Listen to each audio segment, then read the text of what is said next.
Good afternoon, नमस्कार सभी बच्चों को। आज के वीडियो में हम बात करेंगे बेटा वियोजन अभिक्रिया। कल का वीडियो जहां पर एंड किया था कि श्वसन एक प्रकार की ऊष्माक्षेपी अभिक्रिया है, वहीं से मैं आज स्टार्ट कर रहा हूं। श्वसन यानी जो सांस लेना है वो क्या एक प्रकार की ऊष्माक्षेपी अभिक्रिया है। इस अभिक्रिया को आपने जाना कि प्रत्येक जीव को जीवित रहने के लिए ऊर्जा की आवश्यकता होती है और यह ऊर्जा हमें भोजन से प्राप्त होती है। ठीक है, भोजन में आपने ग्लूकोज और ग्लूकोज का ऑक्सीकरण हुआ बाई ऑक्सीजन और वह छोटे छोटे टुकड़ों में विखंडित हो गया जिससे एनर्जी बनती है। इसका मतलब श्वसन एक प्रकार की ऊष्माक्षेपी अभिक्रिया है। ठीक है, मैं अगला टॉपिक, क्योंकि कल आपने स्टार्ट किया था रासायनिक अभिक्रियाओं के प्रकार। अभिक्रिया 4 प्रकार की थी जिसमें आपने कल केवल पहला पढ़ा था संयोजन अभिक्रिया और उसके उदाहरण देखे थे। आज मैं आपको दूसरी अभिक्रिया की बात करूंगा, वियोजन अभिक्रिया, और उसी का दूसरा नाम है अपघटन अभिक्रिया। नंबर 2 रिएक्शन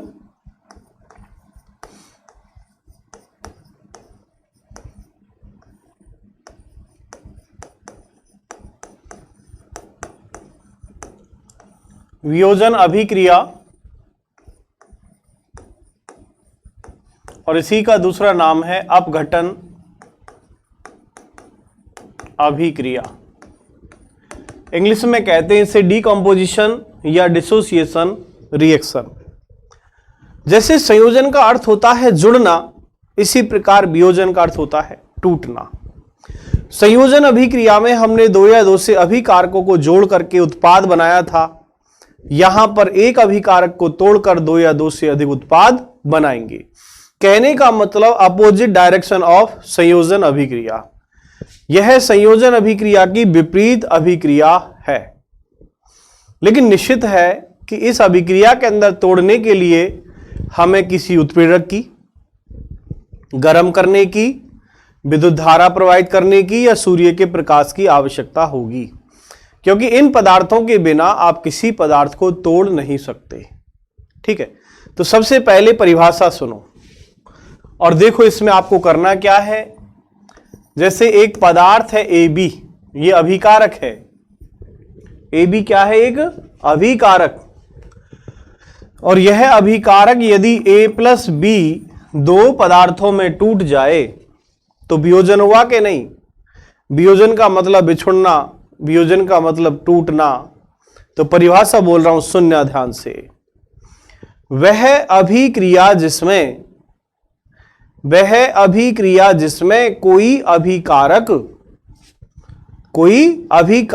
टूट कर 2 या 2 से अधिक उत्पादों में बदल जाता है, इस प्रकार की अभिक्रिया को वियोजन अभिक्रिया कहते हैं। सुना आपने? वह अभिक्रिया जिसमें कोई अभिकारक 2 या 2 से अधिक उत्पादों में बदल जाता है, तो इस प्रकार की अभिक्रिया को वियोजन या अपघटन अभिक्रिया कहते हैं। अब यह अभिक्रिया 3 प्रकार से होती है, यानी इन पदार्थों को हम 3 प्रकार से तोड़ सकते हैं। गर्म करके मतलब ताप के द्वारा, विद्युत धारा प्रवाहित करके और सूर्य के प्रकाश के द्वारा। ठीक है, तो यहां पर देखिए, जैसे हम यहां पर विभिन्न प्रकार के पदार्थ लेंगे और उनको 2 भागों में तोड़ेंगे। ये अभिकारक है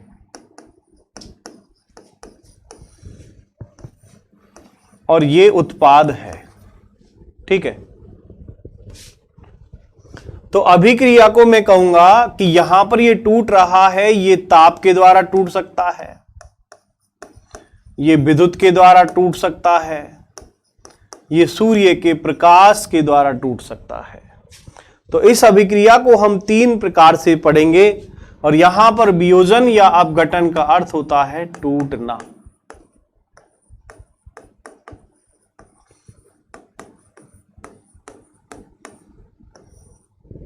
वियोजन का अर्थ क्या है?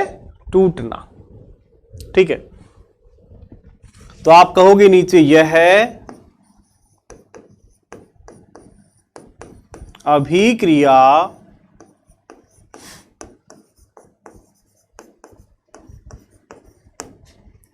तीन प्रकार से होती है। नंबर 1, तापीय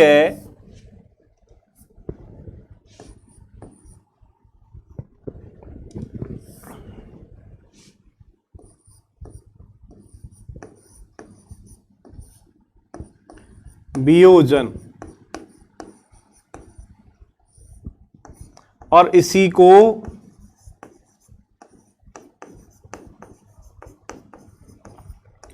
ऊष्मीय वियोजन भी कहते हैं। इस अभिक्रिया को तीन भागों में बांटेंगे, ताप के द्वारा, विद्युत के द्वारा, प्रकाश के द्वारा। मीन्स तापीय वियोजन, विद्युतीय वियोजन, प्रकाशीय वियोजन। तो यहां मैं बात कर रहा हूं तापीय वियोजन की। परिभाषा आप कहोगे कि वह अभिक्रिया जिसमें किसी अभिकारक को गर्म करने पर वह दो या दो से अधिक उत्पादों में अपघटित हो जाता है, इस प्रकार की अभिक्रिया को तापीय वियोजन कहते हैं। कहने का मतलब इस अभिक्रिया में किसका उपयोग होगा? ताप का। ताप के द्वारा पदार्थ को तोड़ना है। इसको थर्मल डिसोसिएट या थर्मल डीकंपोजिशन रिएक्शन भी कहते हैं। इसको तोड़ने के लिए देखिए, मैं यहां पर अलग अलग प्रकार के उदाहरण काम लूंगा। परिभाषा आप ऐड कर लेना। वह अभिक्रिया जिसमें किसी अभिकारक को गर्म करके दो या दो से अधिक नए उत्पादों में बदला जाता है, इस प्रकार की अभिक्रिया को तापीय या ऊष्मीय वियोजन कहते हैं। एक बार सुन लें। वह अभिक्रिया जिसमें किसी अभिकारक को गर्म करने पर वह दो या दो से अधिक उत्पादों में बदल जाता है, इस प्रकार की अभिक्रिया को तापीय या ऊष्मीय वियोजन कहते हैं। देखिए उदाहरण नंबर 1। पहला उदाहरण हम ले रहे हैं, फेरस सल्फेट का तापीय वियोजन। फेरस सल्फेट का सूत्र होता है FeSO4। ठीक है, फेरस सल्फेट ठोस अवस्था में है और इस फेरस सल्फेट को करेंगे गर्म। गर्म का मतलब ताप प्रवाहित करना है, ये गर्म का चिन्ह है। जब फेरस सल्फेट को गर्म किया जाता है तो Fe2O3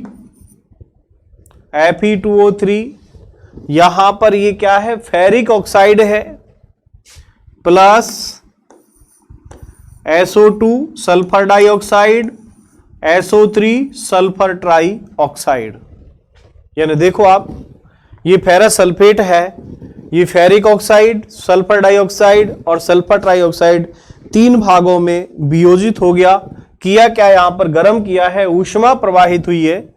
अब यदि मैं इसकी भौतिक अवस्था के संकेत बताऊं, फेरस सल्फेट यहां पर ठोस अवस्था में है,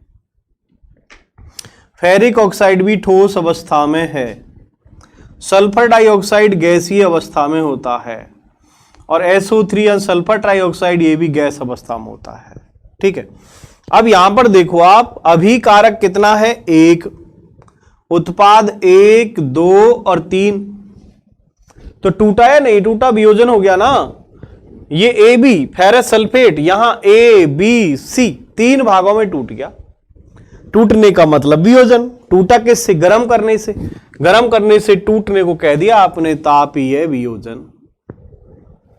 ठीक है, यहां आप लिख सकते हैं कि फेरस सल्फेट को गर्म करने पर, फेरस सल्फेट यहां पर एक अभिकारक है और इस अभिकारक को जब गर्म किया गया, और फेरस सल्फेट हरे रंग का होता है।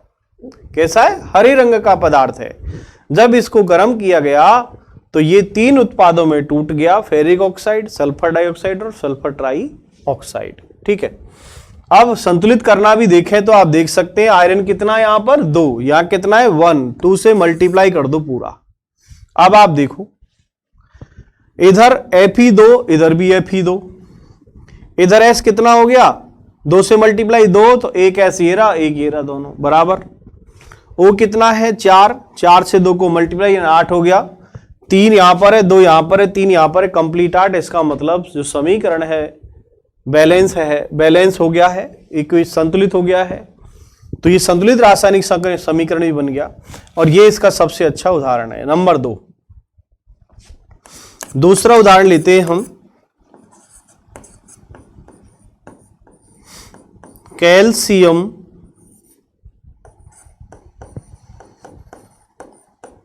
कार्बोनेट का तापीय वियोजन।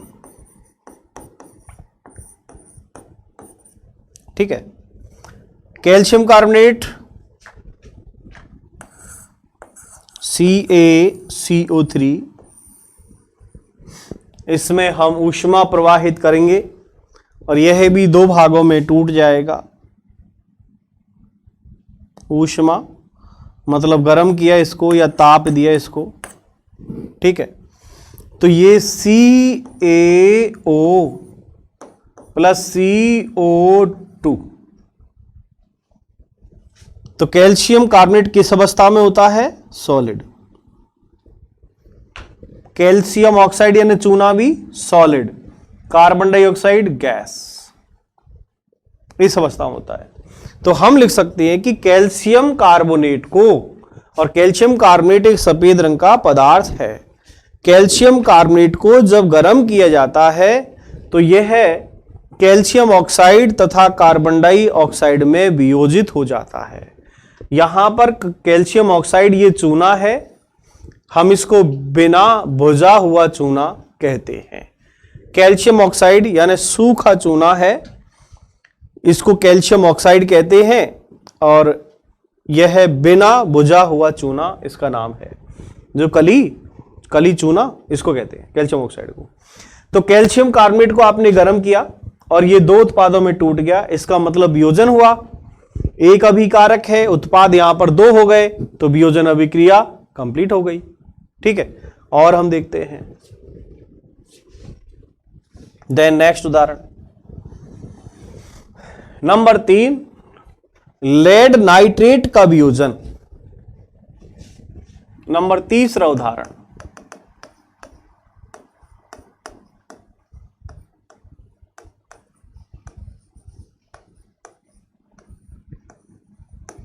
लेड नाइट्रेट का तापीय वियोजन। ठीक है, अभी मैं केवल आपको तापीय वियोजन बता रहा हूं। वियोजन हम 3 प्रकार से पढ़ेंगे, मैं केवल तापीय वियोजन की बात कर रहा हूं। लेड नाइट्रेट का सूत्र क्या है, PbNO3 का होल ट्वाइस। ये लेड नाइट्रेट है। Pb मतलब लेड, NO3 मतलब नाइट्रेट, PbNO3 का होल ट्वाइस। जब इसको आपने ऊष्मा दी, इसको आपने गर्म किया, तो गर्म करने पर देखिए ये lead monoxide plus nitrogen oxide plus oxygen में अपघटित या वियोजित हो जाता है। तो हम क्या कहेंगे हिंदी में कि जब लेड नाइट्रेट को गर्म किया जाता है या लेड नाइट्रेट में ऊष्मा प्रवाहित होती है, तो लेड नाइट्रेट यहां पर एक अभिकारक है और लेड नाइट्रेट अपघटित होकर या टूटकर लेड मोनोऑक्साइड, नाइट्रोजन डाइऑक्साइड और ऑक्सीजन में अपघटित हो जाता है। ठीक है, तो यहां पर देखो ये अभिकारक है, ये उत्पाद है।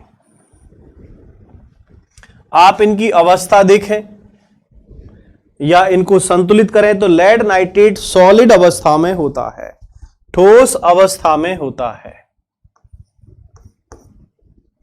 पीवीओ लेड ऑक्साइड ठोस अवस्था में, नाइट्रोजन डाइऑक्साइड गैस अवस्था में और ऑक्सीजन गैस अवस्था में। नाम नहीं जानते हो तो लिख लिया करो। ये है लेड नाइट्रेट,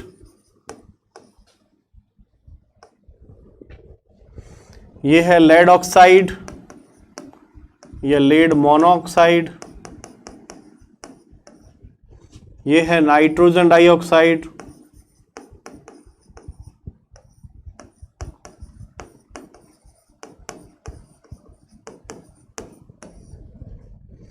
ठीक है। संतुलित करना हो तो देखिए आप इधर पीवी बराबर NO3, NO3 का अपघटन हो जाता है नाइट्रोजन डाइऑक्साइड में। यहां पर ऑक्सीजन है 3 दूनी 6, यहां पर 1 और 2 3 और 2 5 हो गई। इधर ऑक्सीजन 6 हो रही है, इधर 5 हो रही है। इस कंडीशन में क्या करें, देखिए यदि हमें इस 6 दूनी इसको क्या कर लें 12 हो गई, और यहां कितनी हो रही है 5 और 1 6, इसको डबल कर दिया, ये कितनी हो गई, इधर 6 इधर हो गई 12, ठीक है। अब देखो आप, क्योंकि उधर डबल करने से नाइट्रोजन डबल हो गया, डबल क्या, नाइट्रोजन 2 से मल्टीप्लाई है 2, फिर 2 दूनी 4, तो ये 4 लगाना पड़ा।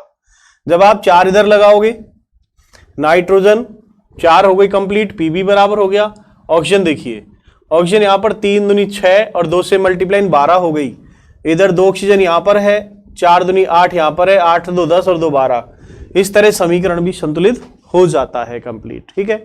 तो यहां पर आपने इसके 3 उदाहरण पढ़े। यदि आप इसको लेड नाइट्रेट को यदि चित्र के द्वारा भी देखें तो आपको करना क्या होगा, केवल एक बर्नर लेना है, ठीक है। और बर्नर लेकर के एक परख नली में, जैसे आपने बर्नर लिया, ठीक, और इस बर्नर में फ्लेम जला लो।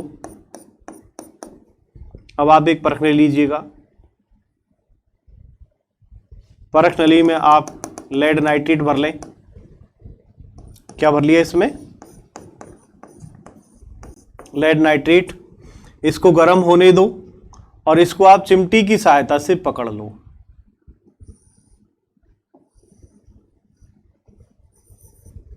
चिमटी की सहायता से इसको पकड़ रखा है आपने। तो जैसे ही हम इसको गर्म करेंगे, इसमें लेड ऑक्साइड बन जाएगा और NO2 गैस और ऑक्सीजन गैस इससे बाहर आएगी। यानी हम किसी भी डायग्राम को चित्र के द्वारा भी प्रदर्शित कर सकते हैं, ठीक है। देन नेक्स्ट, तो ये जो वियोजन अभिक्रिया थी, हम इसको 3 प्रकार से बात करेंगे। सबसे पहली आपने बात की थी तापीय वियोजन, यानी ताप के द्वारा किस प्रकार वियोजित करें, ठीक है। नंबर 2, अगला मैं आपसे बात करने जा रहा हूं विद्युत वियोजन।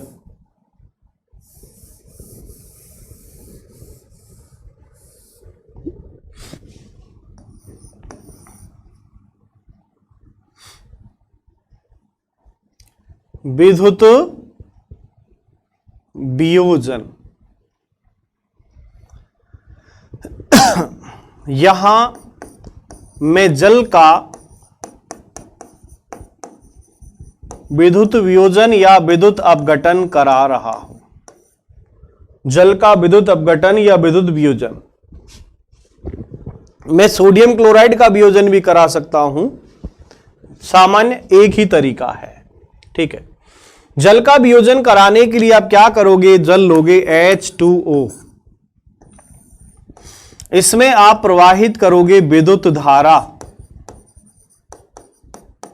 जैसे ही आप विद्युत धारा प्रवाहित करोगे तो ये जल 2 भागों में अपघटित हो जाएगा, H2+O2, यानी जल 2 भागों में अपघटित हो जाएगा, हाइड्रोजन अलग ऑक्सीजन अलग, ठीक है। कैसे हुआ अलग, ये संतुलित कर दिया मैंने आपको। इसको मैं डायग्राम के द्वारा बताता हूं आपको। ये एक डायग्राम है,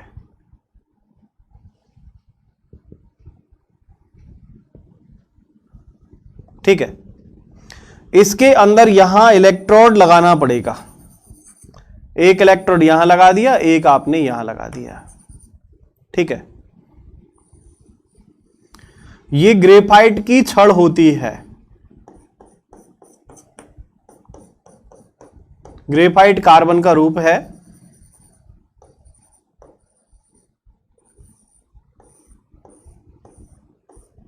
ग्रेफाइट की छड़ है। इन ग्रेफाइट की छड़ों को यहां एक बैटरी के द्वारा हम जोड़ देंगे।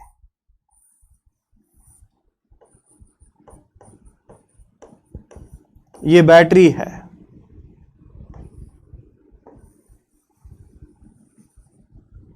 ठीक है। और इन ग्रेफाइट की छड़ों पर हम दो उल्टी परखनली रखते हैं।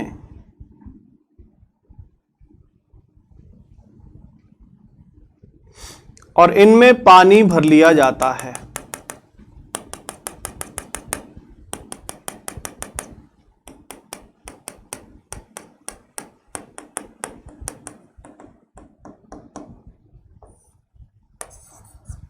जल भर लिया। यह है परखनली यानी टेस्ट ट्यूब। ये ग्रेफाइट की छड़।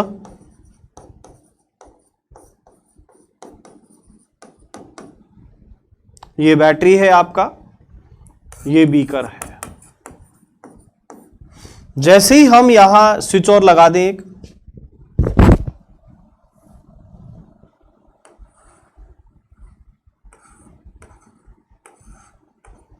ये स्विच लगा दिया जहां से विद्युत धारा को बंद या चालू किया जाता है। ठीक है।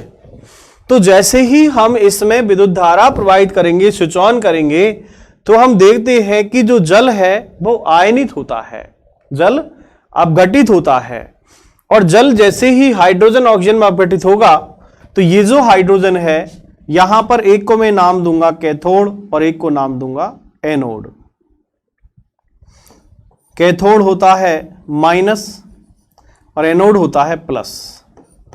तो इसको हम एनोड कह रहे हैं और इसको हम कह रहे हैं कैथोड। तो जैसे ही जल का अपघटन हुआ, अपघटन होने पर जो एनोड है, यहां इस एनोड के अंदर हाइड्रोजन गैस, एनोड के अंदर ऑक्सीजन गैस इकट्ठी होती है तथा कैथोड के अंदर हाइड्रोजन गैस इकट्ठी हो जाती है। ठीक है। इससे यह सिद्ध होता है कि जल में विद्युत धारा प्रवाहित करने पर यह विद्युत वियोजित हो गया और यह हाइड्रोजन गैस जो है ये ऋणात्मक यानी कैथोड वाली छड़ पर इकट्ठा हो जाता है, इकट्ठी हो जाती है, और ऑक्सीजन गैस एनोड पर। इसका मतलब क्या हो गया? इसका विद्युत वियोजन हो गया। तो इस प्रकार हम एक बीकर लेकर उसमें जल भर करके और हम विद्युत का वियोजन करा सकते हैं। ठीक है। तो जैसा आपको दिख रहा है ये जल का सूत्र है, इसका विद्युत वियोजन किया, ये हाइड्रोजन गैस और ये ऑक्सीजन गैस में दोनों बदल गए। ठीक है। हाइड्रोजन गैस का उपयोग विभिन्न प्रकार से ईंधन में उपयोग करते हैं, रॉकेट ईंधन के रूप में भी उपयोग करते हैं, क्योंकि हाइड्रोजन जलने पर किसी प्रकार का कोई हानिकारक प्रभाव, हानिकारक पदार्थ उत्सर्जित नहीं करता। और इधर जो ऑक्सीजन है इसके विभिन्न प्रकार के उपयोग हैं जिनके बारे में आप बहुत कुछ जानते हैं। ठीक है। नेक्स्ट नंबर तीसरी मैं अभिक्रिया लेता हूं वियोजन में, उसका नाम है प्रकाशीय वियोजन।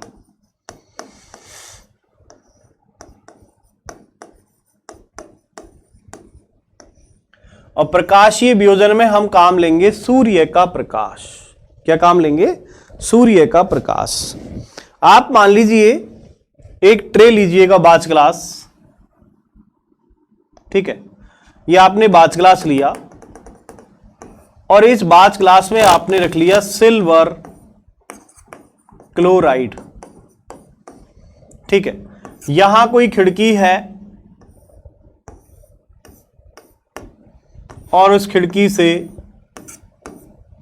सूर्य का प्रकाश आ रहा है इसमें से।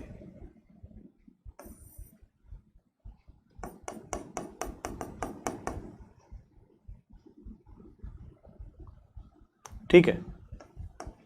सूर्य, और सूर्य से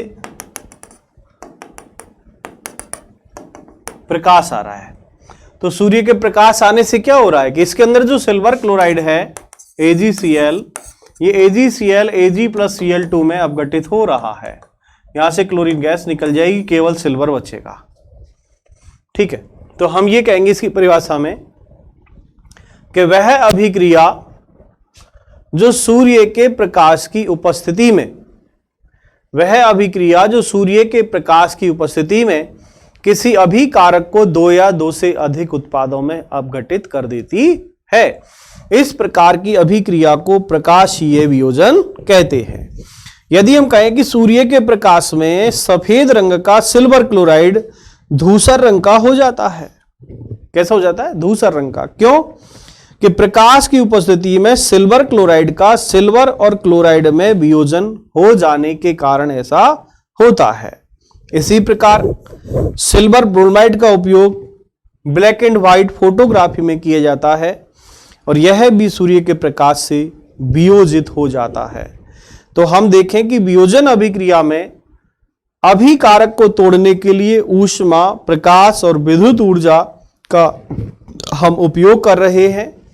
इसका मतलब यहां जिन अभिक्रियाओं में ऊर्जा का अवशोषण होता है वो अभिक्रिया ऊष्मा शोषी होती है। तो इसके भी आप दो उदाहरण देख लें। नंबर 1, AgCl सिल्वर क्लोराइड है इसका नाम, सूर्य के प्रकाश, सूर्य का प्रकाश में ये Ag प्लस Cl2 में वियोजित हो गई। एक और देख लें आप इसका, तो ये सिल्वर क्लोराइड श्वेत रंग का वियोजित होने के बाद ये धूसर रंग का हो गया। AgBr सिल्वर ब्रोमाइड और इसका उपयोग श्वेत श्याम फोटोग्राफी में किया जाता है। श्वेत श्याम फोटोग्राफी मतलब black and white, black and white जो फोटोग्राफी होती है उसमें इसका उपयोग करते हैं। ये संतुलित कर दिया इसको। यहां भी सूर्य का प्रकाश संतुलित भी कर लो, तो Ag प्लस Br2। ठीक है, इस प्रकार ये तीनों अभिक्रिया हो जाती है। कहने का मतलब वियोजन अभिक्रिया को हम 3 भागों में बांटकर इसका अध्ययन करते हैं। तो इस वीडियो में आपने कंप्लीट वियोजन अभिक्रिया पढ़ी और मैं समझता हूं कि इसके उदाहरण भी आपको अच्छे से समझ में आए होंगे। तो बेटा रफ पेन लेकर बैठना, इन उदाहरणों को करना, समझ में आने के बाद इसको फेयर कॉपी में करना। आज के वीडियो में इतना ही। Thank you very much. Thank you for watching. Okay.